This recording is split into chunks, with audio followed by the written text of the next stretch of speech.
Day. Welcome to Before the Dirt Nap podcast number 1861. And as you see, I have an awesome guest with us this evening. This is Alessia Tenebruso, and she is the CEO and founder of One Girl Travel. And I have to tell you, she has some phenomenal content on Instagram and Facebook and like across the social media platform things, but mainly Instagram, isn't it? Yes, I focus mostly on Instagram. Excellent. So, Alessia, welcome to the show. Thank you so much for having me. Oh, absolutely our pleasure. Now, you want to know about living your best life now? You got to listen to what this girl has to say because we're all about here living your best life now. And she's got this really cool workshop coming up. So just scan the QR code up here and you can sign up for her free masterclass, which is on the 18th. The 18th at 6 p.m. Eastern. Eastern, yeah. Mm-hmm. I'm going to see if I can sneak on there. But Alessia, how did you get into solo travel? Oh, okay. That's a loaded question, right? So I began solo traveling in 2012. I had just gotten out of a mentally abusive relationship. It was my first adult relationship. And when it ended, I'm like, I don't know who I am anymore. I felt like I just completely lost myself. I lost my confidence. I didn't know what I enjoyed anymore. So I just felt lost. And back then I was super shy, super timid, didn't do anything by myself. And I'm like, all right, what's the thing that is going to help me figure out who I am as a person? I'm like, I need to stretch myself. And the furthest place I could possibly stretch myself was going on a trip alone. So I'm like, I just have to try. And I decided to go to Florida. So it wasn't a huge stretch. I wasn't hopping over to Europe for the first time, but I went to Florida. I've never traveled anywhere by myself. Like I wouldn't go to the mall or to a McDonald's alone at that point. So for me to get on a plane and go, exactly, like for me to get on a plane and go to Florida alone, a place I was familiar with, but never went by myself, and eat by myself and do things by myself, like that was a huge stretch for me. And from the moment I got on my flight to Florida, I sat down and this guy next to me was around the same age as me, and he was a solo traveler. And never in my life have I spoke to anybody on a plane before up to that point. And the entire flight, he just shared all of his stories with me, showed me pictures, like we were just talking about solo traveling. And I'm like, all right, this is meant to be. And I get chills every time I talk about this because it was just so powerful in that moment. I felt very guided by the universe. And every time I interacted with somebody on that trip, like it just felt like people were put in my path that were kind and that were encouraging. And it just made me realize, like, I want to do more of this. I want to experience more. And that was the first time I dined by myself on that trip. I did a fishing excursion by myself, made friends on that trip. And Did you catch anything? No, we all got seasick. We should not have been out on those waters. The entire boat got seasick, so it was a journey. But yeah, yeah, that was interesting. But after that, I'm like, all right, like, what else can I do? Like, I want more of this. And so back then, there really wasn't a lot of resources for solo travel. I had Under the Tuscan Sun and Eat, Pray, Love. Like those are my two resources, right? And the movies. Yeah, because like now there's blogs, there's websites, there's references all over the place. But back then there really wasn't talked about. And so I'm like, all right, what's a safe way for me to travel alone and see a lot of things? So I decided to go on my first cruise. And that was my first big trip. I am such a cruiser. I'm actually hosting my first group cruise next year. And yeah, I'm so excited for it. So yeah, and that just like every trip I would just keep going, keep expanding. And eventually I went to Europe by myself. And now it is my full-time business to do this. That is awesome. I love that. And you've got so many different stories along the way. And I always tell people when you go traveling, if something goes wrong, your trip, your vacation has now turned into an adventure. Yes. And when something goes wrong, you're going to remember that trip more clearly than you will one where everything went smoothly, everything went right. It was just another trip. It's going to get lost in all those, You'll remember bits and pieces of it, but the one you're going to remember the most details on are the ones where something went wrong. Exactly. And 9 times out of 10, when you start retelling the stories, the way you tell them is going to bring it to life for other people, and you're going to have people in stitches. Yeah. And it's all, it's all an experiment. Oh, yeah. Like everything, as long as you learn a lesson, it's a win. Mm-hmm. And that's what you do. You just learn as you go and figure it out. I love that. I absolutely love that. And what else was I going to say? Oh, yeah, the fishing thing. I love fishing, but I have to have somebody who's like, I will bait the hook and I will cast the hook and I will reel that fish in. But somebody has to take it off the hook, has to dress it, and then I will cook it. Yeah. There's all the scaling and the degutting, and all that messy stuff, because I don't deal with dead creatures. Yeah, no, I'm not a fan. Worms I can handle on a hook, but that's about it.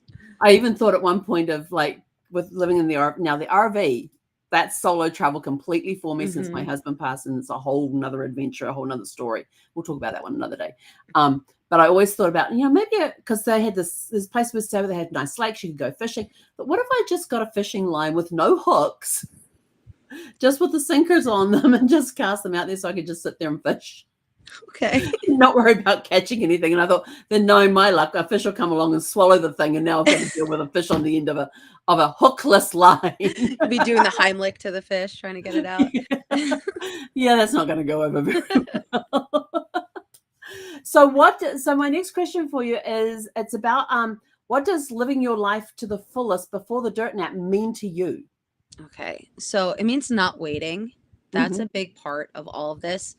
I see so many people, but women especially, waiting on somebody to join them, or waiting on a smaller body, a bigger paycheck, different life circumstances, and life's passing them by.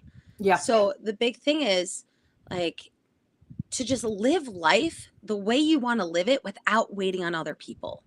To just go after whatever it is you desire and embrace it, and do it. If you're scared, do it alone and live your life. So that's truly like living your life before the dirt nap, like living life to the fullest and I want to enjoying slide every in at moment. the end and go, wow, what a ride. What? I want to slide in at the end going, wow, what a ride. Exactly. So we actually have a question that's come Hi, up from Dom. Dominic, and he would like to know that he'll be semi-retired in 2025. Do you include men? Yeah, so I know Dom. So hi, Dom. Glad you're here. So I'm hosting a group cruise in March, which includes everyone. So men, couples, families, solo, kids, Nice. everybody is invited to this cruise. So come with me. We'll have so much fun. My One Girl Travel Club is exclusively for women, but I do coach men on the side also on 101. So I do include men also. So sign up for the masterclass. Yeah, come on the masterclass. The masterclass is for code. everybody. It's about just embracing your life and truly making the world your playground. Before the dirt nap, enjoying your life. Yeah. Great question, Dom, and thank you so much for joining us tonight on the live and asking the question. Truly, truly appreciated. How are you helping women and some men make the most of their lives? Okay.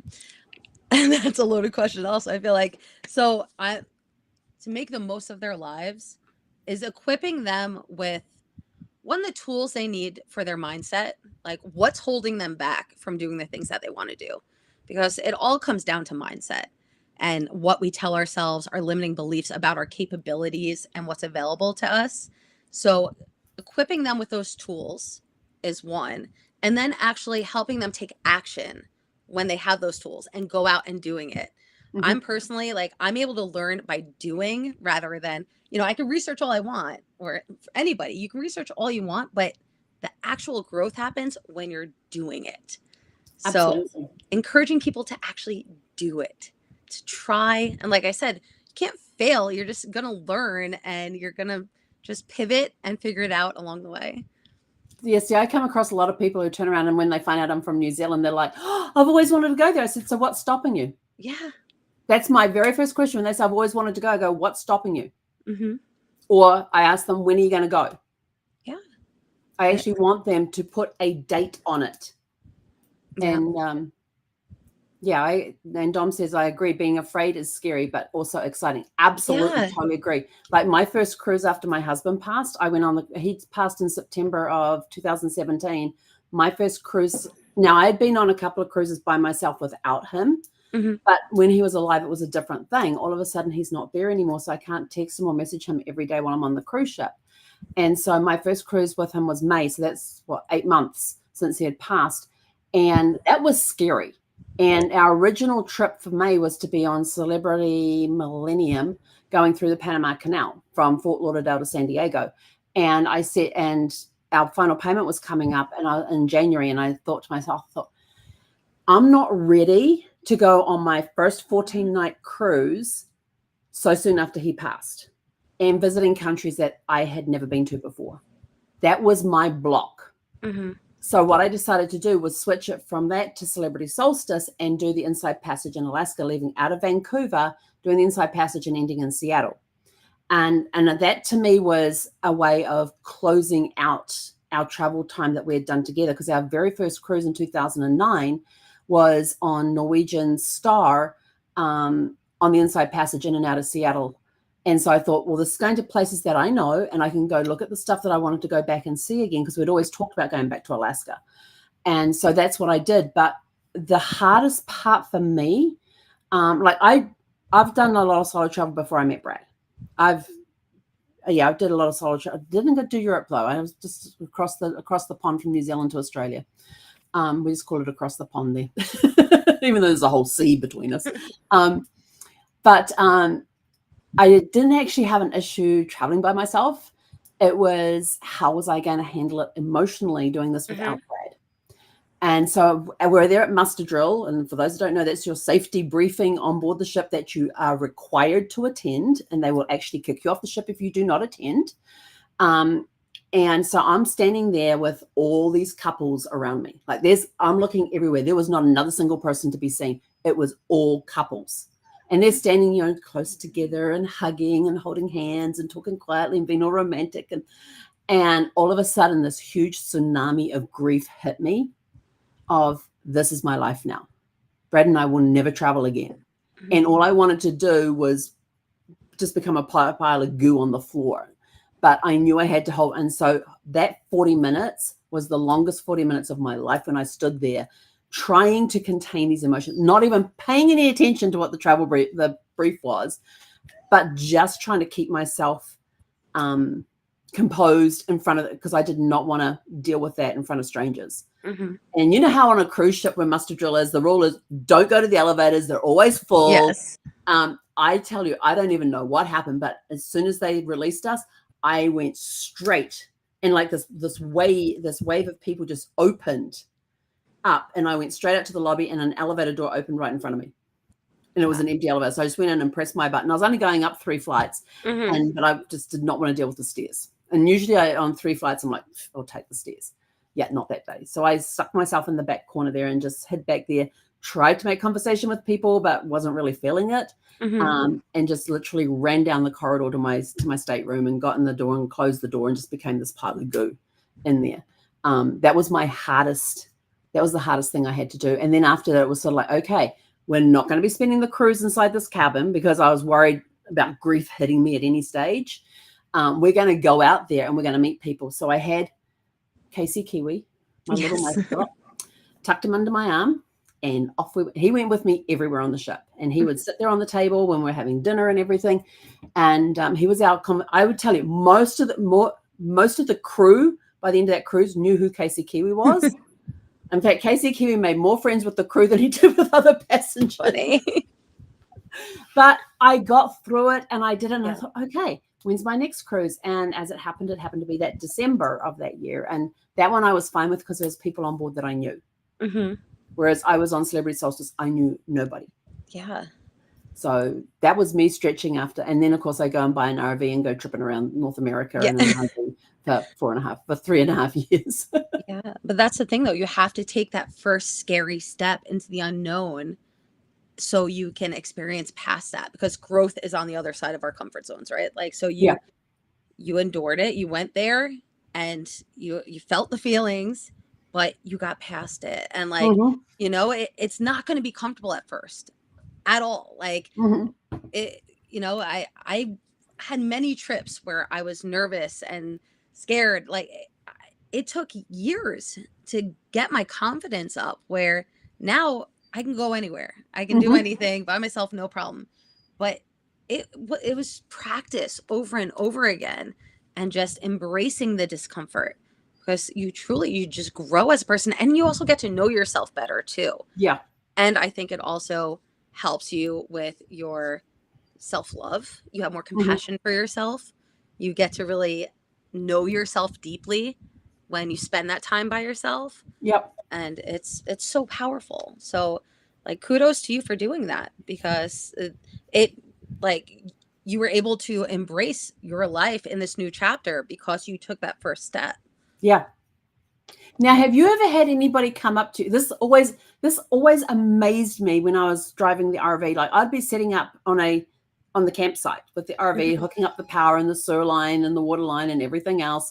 And but what I found funny was that people would come up and go, and I have a 32-foot RV Class A, so Mhm. the bus type ones, and I had driven that there. I had backed it into the park, into the space, or I put it as a pull through where you come in from the back and move to the front. And I'll be there hooking up the utilities, and people come past and go, "Oh my gosh, did you drive this by yourself?" And I'll go, "Yeah." They go, "Oh, you're so brave." Did Yeah. you ever get any questions like that when people found out you're traveling by Uh, yourself? I don't know why the "you're so brave" thing, like, triggers me a little bit because I'm like, "You're brave too, you can do this too."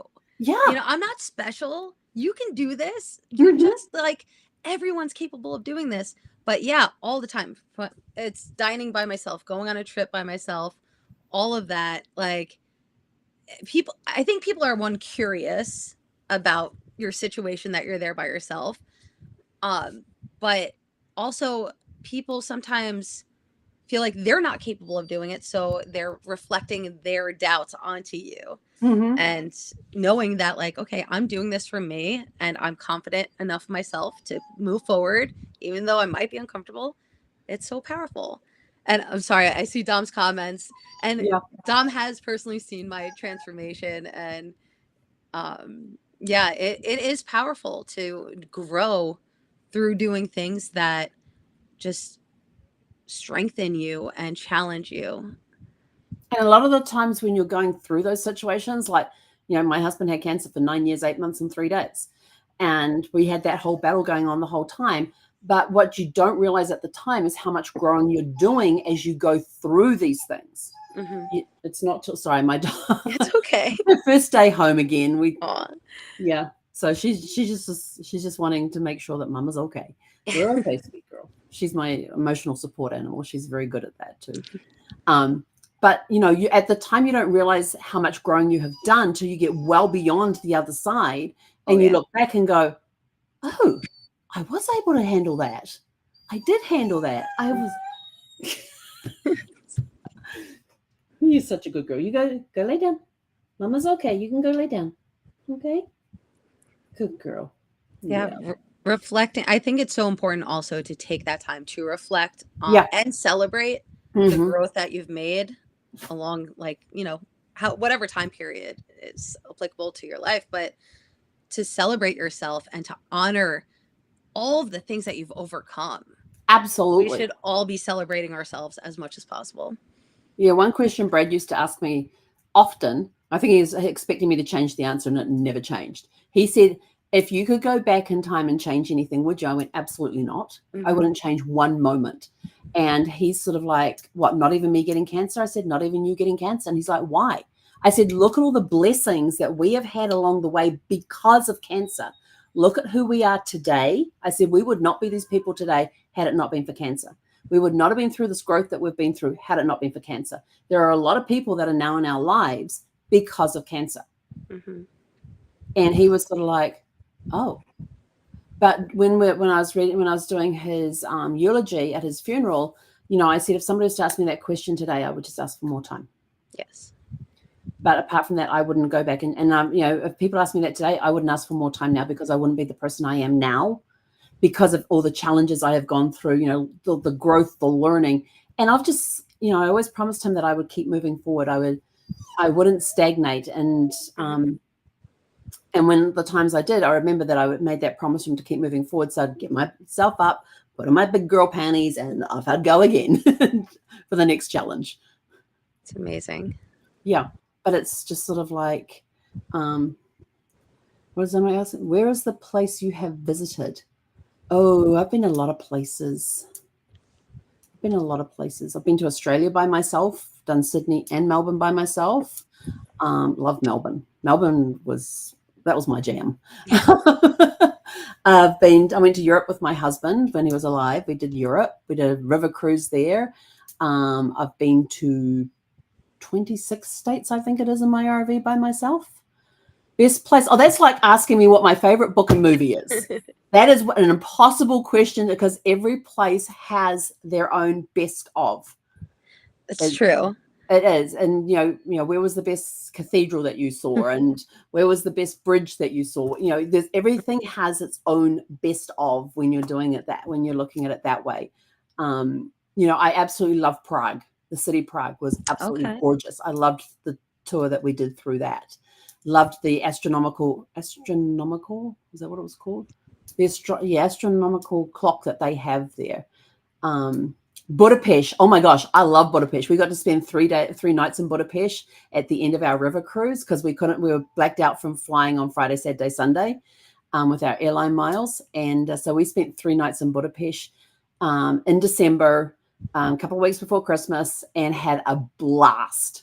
And we got the 72-hour pass in Budapest, and that allowed us unlimited transportation on their trams, on their trains, on their buses. We went everywhere. Loved Budapest. Absolutely loved it.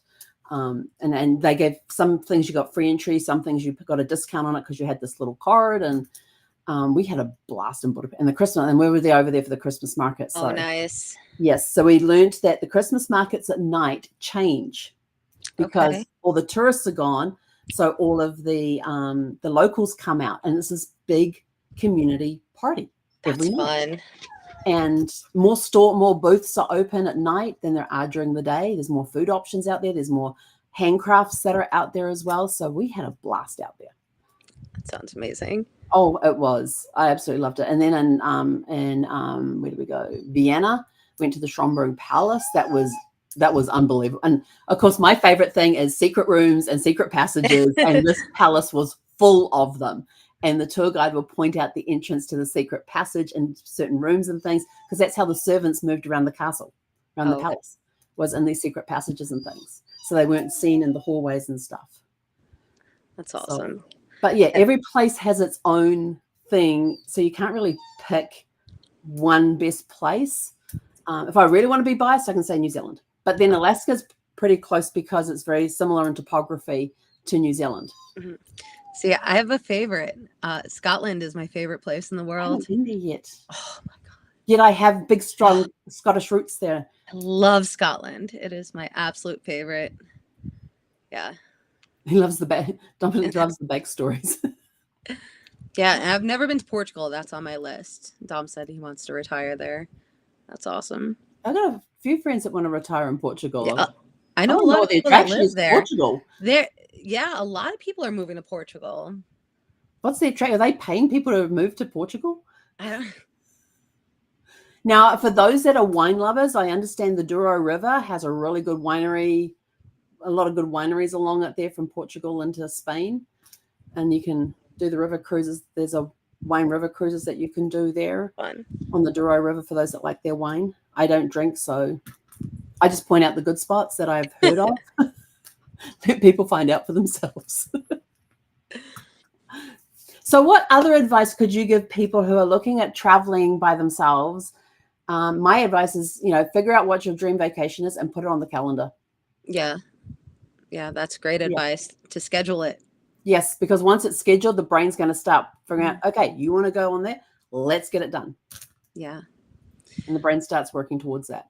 Yeah. I would say if you've never solo traveled before and you desire to start solo traveling, I would say just start doing, you've never dined before, like go take yourself out for lunch. Hmm. Like do turtle steps.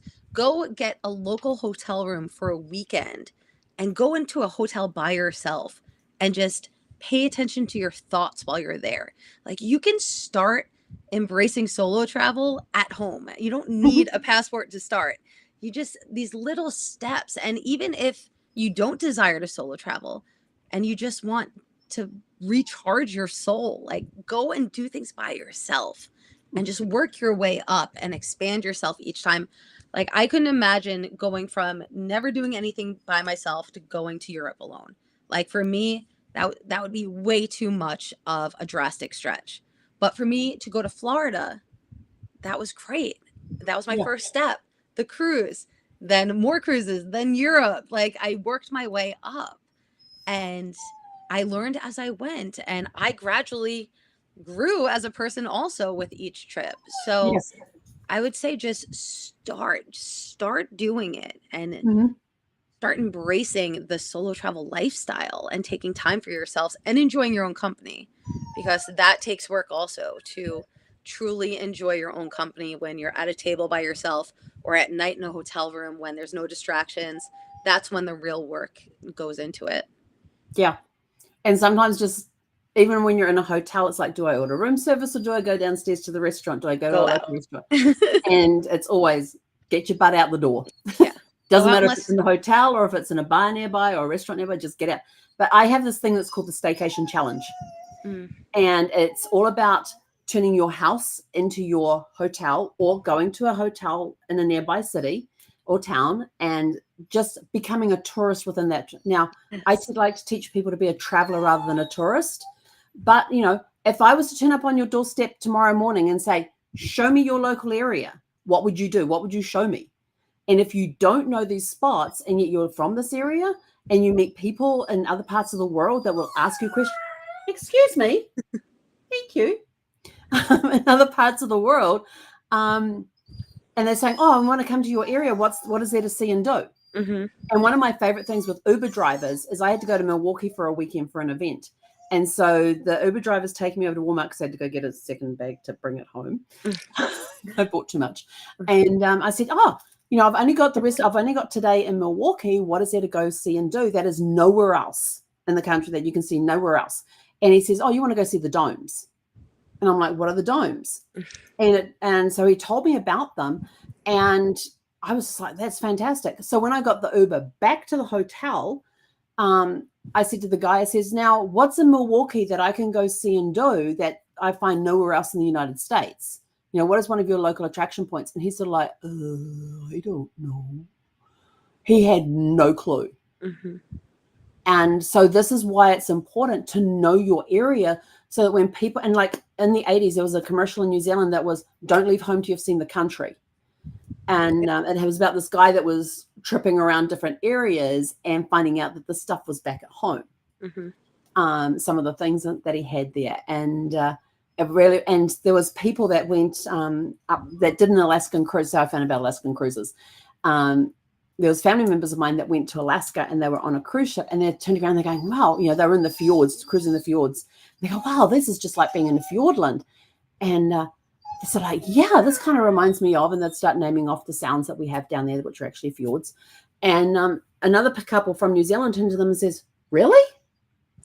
They had New Zealand's small. Yeah. You can drive. I mean, it's not like it's taking great big trips. My first trip solo was to get in my car that I had just purchased from my parents because they had a second car they were getting rid of. So I purchased it. And I drove myself up to Palmerston North, which was an hour and a half up the road from where my parents currently lived. And I spent a week up there. Yes, I stayed with family up there, but I would take myself out every day and go and visit different museums and stuff that was only in Palmerston North. And I happened to have been born in Palmerston North, so I wanted to see I found the house my parents were living in when I was born. I found another address and all this. So it was going down memory lane as well, but it was taking myself, and that was my first trip by myself. Mm-hmm. So, and I felt really invigorated after that. No one had been there. So I love that you're talking about being a tourist at home. I actually have a course on that in my membership where I encourage my members to go out and explore their their area to go be a tourist. I say it all the time. I wrote a book about it. Did you really? I love it. Like, it's because there's so much available to us and we don't take Absolutely. advantage. I live in New York, right? I live on Long Oh, Island, and I have Manhattan, a 40-minute train ride. Have I ever done a double-decker bus tour in New York? Never. Meanwhile, every country I go to, that's the first thing I do. Never did it here. Never did I go to the Statue of Liberty and like do a boat tour there. I'm like, I would do that in a heartbeat if I was like visiting somewhere else. I'm like, why am I not doing that here? And even on Long Island, there's so many places that I haven't gone to. And there's a lot to see on Long Island. Like, there's yeah. a lot here. And I've been making it a point to just go explore new places instead of going to the same place all the time. Go to new places, try new things, go explore, have fun. Like, that's what making the world your playground's about for me. Like, going out and just having a good time and exploring and embracing everything that you want to do and everything that you never thought you would do, and just trying it all. Yeah. Yeah. And Dom's asking, how much is an average cost for a trip? It depends on what you're doing and where you're going. Yeah. It depends on when you book the flight. Yeah. If you're on a cruise, when you book it.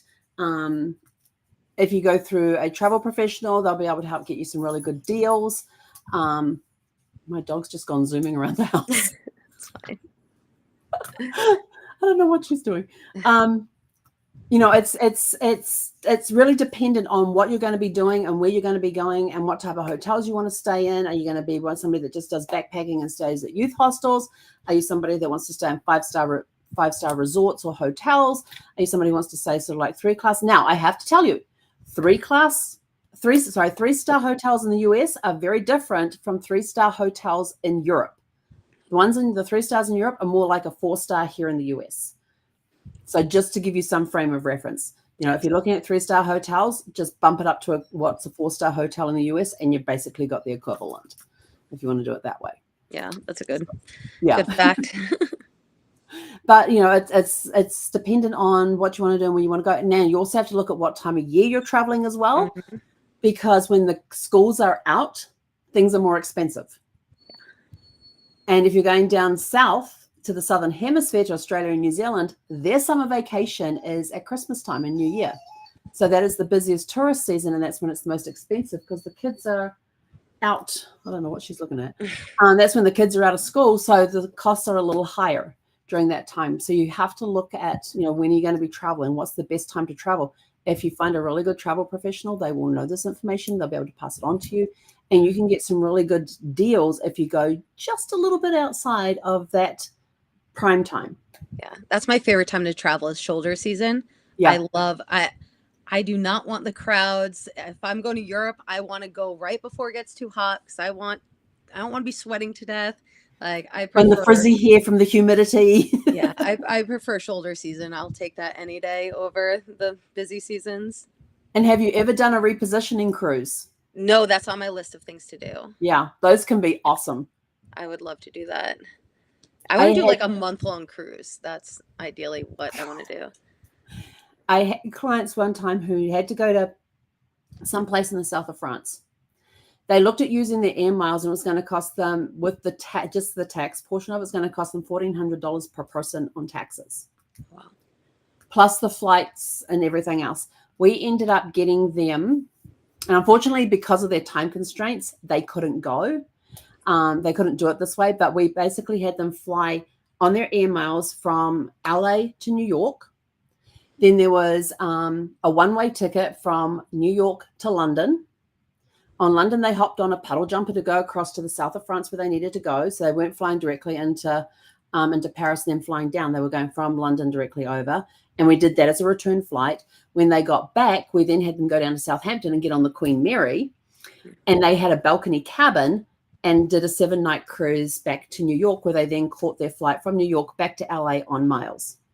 That's perfect. $1,800 per person. Holy crap. That's insane. And that was on a balcony on the Queen Mary. They had a huge sail on at the time. Wow. And that particular sailing fell under that sail. It was $1,800 per person. That's amazing. Yeah. And it's just And sometimes you got to be a little creative and just, oh, I'm going to fly from here. No. Look at, when you do, like you travel in the shoulder seasons. So fly one way and come back on a cruise ship the other way. Because those repositioning cruises are awesome. And some of them have really good rates when they're bringing the ships from Europe back to the US, to Florida or New York or DC, or they've got the ships coming from Australia and New Zealand up to Alaska for the season. So when they're repositioning the ships around the world for the different seasons and stuff, you get some great deals. If you want to fly one way, spend some time in that country, then hop on a ship and get an extra vacation out of it. Absolutely. I'm all about that. It's transportation and a vacation. What's better than that? Absolutely. I'm always looking, how can we think outside the box to give somebody a better experience than what they were planning, but without breaking the bank. Yes. And still staying within their budgets. That's great. Yeah. So cost is dependent on when you're going, when you are going, where you are going, and what sort of accommodations that you want and what you want to see and do while you're there as well. Because some stuff you can actually pre-book in advance for excursions and things, and some you have to book once you get there. So hope that answers your question, Dom. I know it doesn't give you $1 value, but that's the best we can do right now. Yeah. So we've gone past. So Alessia, thank you so much for coming on tonight. Thank you. This was so much fun. Oh, I enjoyed it. And because we have such this connection with solo travel for very different reasons that we've done the solo travel and things, I think, I was looking forward to this, having you on. It was great. Yes. So thank you. And you guys have got to go scan this QR code up here so you can join her free masterclass for Make Your World Your Playground, happening on September the 18th at 6 p.m. Eastern Time, 3 p.m. Pacific. Figure out the other ones in between. Yeah. 6543. There you go. Done. So please go scan the code up here so you can go and join her masterclass, Make the World Your Playground. It is going to be absolutely amazing. And she's got a lot of really good information she's going to give away to you guys. Yes. Very excited for it. I'm going to try and join it too. Yeah, come. And there'll be a replay, so you can register and you'll catch the replay if you can't make it live. There's replays. There is. And there's a special something for the people that register. So register and watch the replay. That's it. I'm going to go register. Go do it. I might even scan my own QR code that's sitting up there. Well, thank you again, Alessia. I truly appreciate you taking time out of your evening to come and join us. I know you've had a busy day. For everybody else, thank you for tuning in and watching. Dom, thank you for all your comments and your questions. They were truly appreciated. So yes, Dom, I miss you. Thank you for coming on. And we will catch you guys back here tomorrow evening.